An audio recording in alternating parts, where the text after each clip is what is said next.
What's up people, this is your boy Mandy and today's video is gonna be about how you can adjust the carburetor.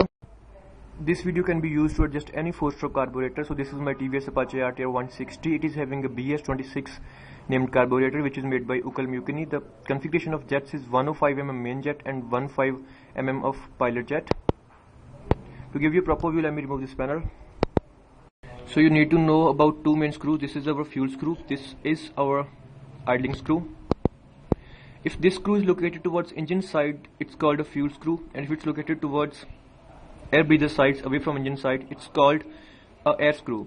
So what this fuel screw does, if you move this screw clockwise, it makes the mixture leaner by reducing the amount of fuel, and if you're rotating it towards anti-clockwise direction, it does the vice versa. So it richens the mixture by adding more fuel to the air. In 4-stroke carburetors you get this screw, the fuel screw, and in 2-stroke carburetors you get a air screw. So let me show you how the air screw looks like. This is a 2-stroke carburetor. You can see this is our breather area. So this is the air screw.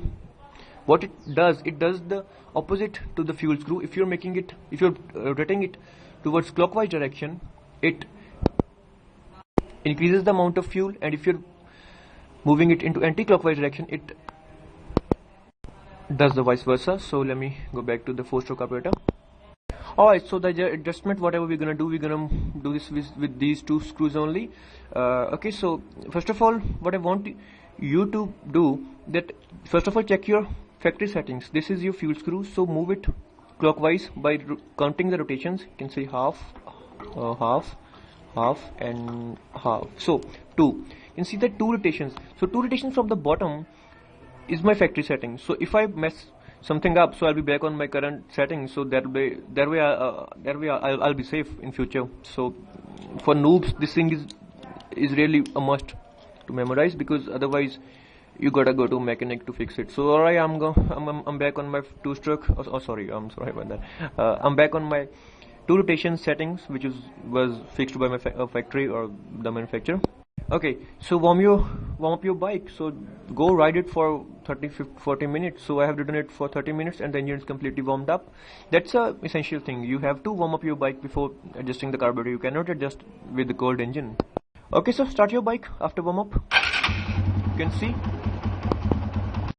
So it has started. So first of all, increase the idling by moving this nut into clockwise direction. You can see.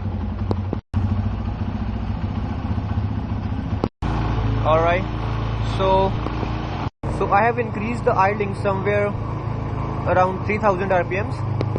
Now the main part. Move this screw clockwise until you reach the leanest point, which means when the engine is about to stall, but it's not stalling actually. It's about to stall when,